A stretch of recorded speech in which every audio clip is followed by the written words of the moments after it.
نحمدہ و نصلی علی رسولہ الکریم اما بعد۔ الحمدللہ ہمارے 21 پاروں کا خلاصہ مکمل ہو چکا اور آج ہمارا 22واں پارہ ہے۔ اس پارے کے آغاز اور ابتداء کے اندر ازواج مطہرات کو چند ہدایات دی گئیں اور یہ بتلایا گیا کہ اہل بیت سے اللہ تعالیٰ گندگی کو دور کر کے پاکیزگی عطا فرمائیں گے جو ہر طرح سے مکمل ہوگی، اور اہل سنت والجماعت کا یہ اجماعی عقیدہ ہے کہ اہل بیت میں سب سے پہلے پیغمبر صلی اللہ علیہ وسلم کی بیویاں، پھر اولاد اور داماد شامل ہیں، اور آیت کے ماقبل و مابعد سے بھی یہی تاثر ملتا ہے کہ اس میں ازواج مطہرات براہ راست مصداق ہے۔ اس کے علاوہ یہاں پر خواتین کو یہ ہدایت دی گئی کہ اجنبی مردوں سے ایسے لہجے میں بات نہ کریں کہ بد کردار آدمی اس سے بری توقع وابستہ کر لے۔ اور اسی طرح یہاں پر حضرت زید بن حارثہ اور زینب بنت جحش کا بھی واقعہ ہے، اور وہ یوں کہ آپ صلی اللہ علیہ وسلم نے حضرت زید کا نکاح اپنی پھپھی کی بیٹی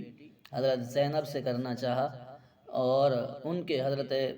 زینب رضی اللہ تعالی عنہ کے بھائی حضرت عبداللہ کو یہ ناگوار گزرا کہ قریشی خاندان ہونے کے باوجود ایک آزاد کردہ غلام سے نکاح کریں، تو اس پر یہ آیت نازل ہوئی کہ جب اللہ اور اس کا پیغمبر فیصلہ فرما دے تو اس وقت کسی مومن کی شان نہیں ہے کہ وہ اس کا انکار کرے۔ بہرحال نکاح کرنے کے بعد نباہ نہ ہو سکا اور حضرت زید رضی اللہ تعالیٰ عنہ نے طلاق دے دی، اور پھر آپ صلی اللہ علیہ وسلم کے ساتھ اللہ تعالیٰ نے ان کا نکاح کرا دیا اور اس تاثر کو دور کر دیا کہ منہ بولا بیٹا حقیقی بیٹا نہیں ہوتا، اس کی بیوی سے نکاح کیا جا سکتا ہے۔ آگے پھر یا ایھا الذین آمنوا لا تدخلوا بیوت النبی، یہاں پر اس متعلق مضمون ہے کہ حضرت زینب بنت جحش سے جب آپ صلی اللہ علیہ وسلم کا زینب بنت جحش رضی اللہ تعالیٰ عنہ سے جب آپ صلی اللہ علیہ وسلم کا نکاح ہوا تو آپ نے ولیمہ کیا، لوگوں کو بلایا، تو بعض احباب کھانا تیار ہونے سے پہلے ہی تشریف لے آئے، اور آپ صلی اللہ علیہ وسلم کا گھر چونکہ مختصر تھا، چھوٹا تھا، بٹھانے کی جگہ زیادہ نہیں تھی، تو حضرت زینب رضی اللہ تعالی عنہ دیوار کی طرف رخ کر کے بیٹھ گئیں۔ کھانا کھانے کے بعد بعض لوگ نہ اٹھے اور وہیں پر باتیں کرنے بیٹھ گئے۔ آپ صلی اللہ علیہ وسلم باہر گئے، پھر واپس آئے اور یعنی یہ دیکھ رہے تھے کہ بھئی کب اٹھتے ہیں، تو گویا کہ ناگواری ہو رہی تھی، تو اور آپ صلی اللہ علیہ وسلم ان سے بظاہر نہیں فرما رہے تھے، ان جو بیٹھے ہوئے تھے صحابہ، تو اس پر یہ آیتیں نازل ہو گئیں کہ جس وقت تمہیں دعوت دی جائے اس وقت آؤ، اور جب کھانا کھا چکو تو پھر بیٹھو نہیں بلکہ چلے جایا کرو۔ اس کے بعد ازواج مطہرات سے نکاح کی حرمت کہ امہات المومنین سے آپ صلی اللہ علیہ وسلم کی رحلت کے بعد کوئی بھی نکاح نہیں کر سکتا، اور اسی طرح پھر یہاں پر یدنین علیہن من جلابیبہن میں کہ پردے کا حکم بھی یہاں پر ارشاد کر دیا گیا ہے کہ مومن عورتیں جو ہیں وہ پردے کا اہتمام کریں۔ آگے سورہ سبا ہے، اور کیونکہ اس میں قوم سبا کا تذکرہ ہے تو اسی مناسبت سے اس سورت کا نام سورہ سبا ہوا، اور اس کے شروع میں حضرت داؤد علیہ السلام کا تذکرہ ہے کہ وہ اللہ تعالیٰ نے پہاڑوں اور پرندوں کو مسخر کر کے ان کے ساتھ تسبیح کرنے کا حکم دے دیا تھا، اور لوہے کو ان کے لیے نرم کر دیا، موم بنا دیا کہ وہ ہاتھوں سے موڑ موڑ کر زرہ بنا لیا کرتے تھے۔ اور پھر آگے حضرت سلیمان علیہ السلام کا تذکرہ ہے کہ ان کے لیے ہوا کو تابع کر دیا، وہ مہینوں کا سفر ایک صبح یا ایک شام میں طے کر لیتے تھے۔ تانبے کا چشمہ جاری فرما دیا، اس سے وہ برتن وغیرہ بناتے، اور جنات کو تابع کر دیا گیا تھا ان کے، تو وہ جو کام چاہتے ان سے لیتے۔ ایک مرتبہ حضرت سلیمان علیہ السلام عبادت کے لیے عصا اپنی لاٹھی لے کر کھڑے ہوئے، اور جنات دیکھ رہے تھے کہ آپ عبادت کے ساتھ ساتھ نگرانی بھی کر رہے ہیں، اور یوں وہ بیت المقدس کی تعمیر میں لگے رہے، اور ادھر حضرت سلیمان علیہ السلام کی روح قبض ہو گئی، لیکن وہ جنات یہی سمجھ رہے ہیں کہ حضرت ابھی بھی کھڑے ہوئے ہیں۔ تو جیسے تعمیر مکمل ہوئی، دیمک کے کیڑے کو بھیجا گیا اور اس نے عصا لاٹھی کو کھانا شروع کیا، اور یوں پھر حضرت سلیمان علیہ السلام زمین پر آ گرے، اور تب جنات کو پتہ چلا کہ حضرت سلیمان علیہ السلام کا تو انتقال وصال ہو چکا ہے۔ تو اس میں یہ بتلایا گیا کہ جنات جو ہیں وہ عالم الغیب نہیں ہیں۔ آگے اسی میں ہی قوم سبا کا تذکرہ ہے۔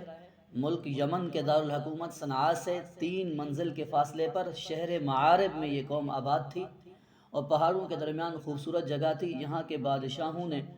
پہاڑوں کے درمیان میں ایک مضبوط ڈیم بنایا تھا جس میں پانی کا بڑا ذخیرہ ہوتا تھا۔ اللہ نے بہت سی نعمتوں سے ان کو نوازا، لیکن ان لوگوں نے ناقدری کی تو اللہ تعالیٰ نے اس بند کو توڑنے کے لیے چوہے بھیج دیے، جنہوں نے اس کی بنیادوں کو ختم کر دیا، اور یوں بند ٹوٹا اور تباہ و برباد ہو گئے۔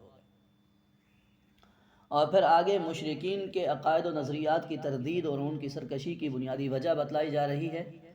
اور وہ جو یہ مضمون اس صورت کے اندر بنیادی طور پر ہے کہ مشرکین کی مختلف انداز میں تردید کی جا رہی ہے، اور وہ یہ بتلایا جا رہا ہے کہ وہ یعنی مشرکین اپنے مال و دولت پر ناز کیا کرتے تھے، اور اسی کو ہی اپنے لیے مدار نجات سمجھتے تھے کہ اگر ہم اللہ کے مغبوض بندے ہوتے، اللہ کو ناپسند ہوتے، تو ہمیں اتنے مال و دولت سے نہ نوازا جاتا۔ اور وہ یوں کہا کرتے تھے کہ نحن اکثر اموالا و اولادا وما نحن بمعذبین، کہ ہم تو اکثر ہیں مال و دولت کے اعتبار سے اور اولاد کے اعتبار سے، ہم عذاب نہیں دیے جائیں گے۔ اور وہ آخرت کو بھی دنیا ہی پر قیاس کرتے کہ جس طرح اللہ نے ہمیں یہاں نوازا ہے تو آخرت میں بھی ہمارے لیے کشادگی ہوگی۔ لیکن بتلا دیا اللہ تعالیٰ نے کہ یہ رزق کا وسیع ہونا یا تنگ ہونا یہ کسی کے نیک یا بد ہونے کی وجہ سے نہیں، جسے چاہتا ہے اللہ رزق کی وسعت عطا فرما دیتا ہے، اور جس چاہتا ہے اس کا رزق تنگ کر دیتا ہے۔ اور پھر آگے مشرکین مکہ کو آپ صلی اللہ علیہ وسلم کے متعلق غور و فکر کی دعوت دی گئی کہ جو تم پیارے پیغمبر صلی اللہ علیہ وسلم کو مجنون کہتے ہو، تو تم آپس میں مشورہ کرو، آپس میں بیٹھو، ایک ایک ہو کر، دو دو ہو کر، اور سوچو بچار کرو کہ ہمارے درمیان یہ محمد صلی اللہ علیہ وسلم 40 برس تک رہے ہیں، بچپن سے لے کر اب تک ہم ان کے حالات دیکھتے ہیں، تو اب تک یعنی ان کو کوئی بھی اس طرح کا کوئی بھی مسئلہ کبھی بھی پیش نہیں آیا، اور آج وہ اس طرح کی باتیں کر رہا ہے اور اس کے پاس دلائل بھی موجود ہیں، تو ہم اب اس کو کیسے جھٹلا سکتے ہیں۔ آگے سورہ فاطر ہے۔ اس کی وجہ تسمیہ یہ ہے کہ اس سورت کی پہلی آیت کے اندر فاطر کا لفظ استعمال ہوا، اسی مناسبت سے اس کا نام سورہ فاطر پڑا۔ اور دیگر مکی صورتوں کی طرح اس میں بھی توحید، رسالت اور آخرت کو ثابت کیا گیا، اور آپ صلی اللہ علیہ وسلم کو تسلی دی گئی کہ آپ سے پہلے بھی رسولوں کو جھٹلایا گیا تھا۔ آغاز میں ذکر ہے کہ فرشتوں کو اللہ تعالیٰ اور اس کے رسول کے درمیان قاصد کا یعنی واسطہ بنایا گیا، اور فرشتوں میں سے بعض وہ ہیں جن کے 2 پر ہیں، جن کے 3 اور کسی کے 4، اور اس طرح اس سے زائد بھی ہو سکتے ہیں، جیسا کہ حضرت جبریل علیہ السلام کے متعلق آتا ہے ایک مرتبہ کہ 600 پر تھے۔ آگے پھر مومنوں کی اقسام بتلائی گئیں کہ ہم نے جن لوگوں کو اپنی اس کتاب کا وارث بنایا، جن لوگوں کو ہم نے چنا، وہ 3 طرح کے ہیں۔ نمبر ایک وہ ایسے لوگ جنہوں نے اپنی جانوں پر ظلم کیا، یعنی جو نیک اعمال کرتے ہیں اور وہ گناہوں سے نہیں بچتے، تو یہ لوگ جناب نبی کریم صلی اللہ علیہ وسلم کی سفارش کی وجہ سے جنت میں جائیں گے۔ نمبر 2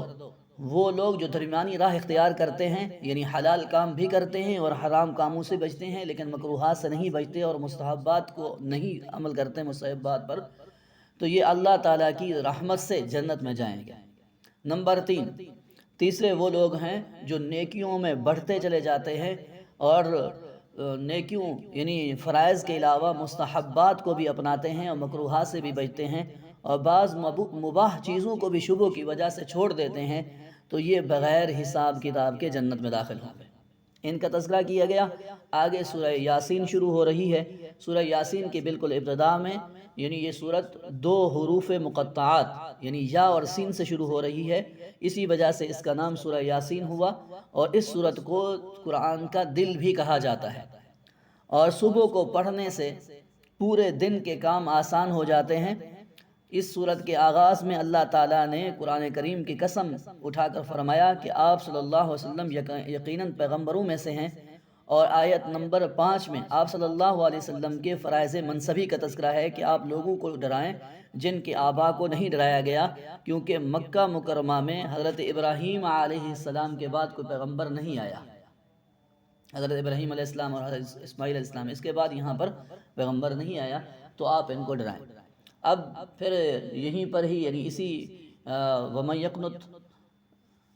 اسی پارے کی یعنی آخر کے اندر ان 3 رسولوں کو بھی تذکرہ ہے کہ جن کو اللہ تعالیٰ نے بھیجا قوم کی طرف، بستی کی طرف، اور وہ بستی کون سی تھی اور رسول کون سے تھے، ان کا کیا نام تھا، اس متعلق قرآن نے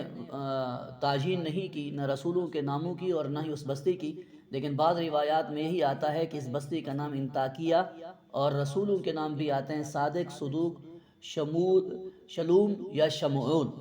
یہ نام بتلائے جاتے ہیں۔ بہرحال اللہ تعالیٰ نے پہلے 2 پیغمبروں کو بھیجا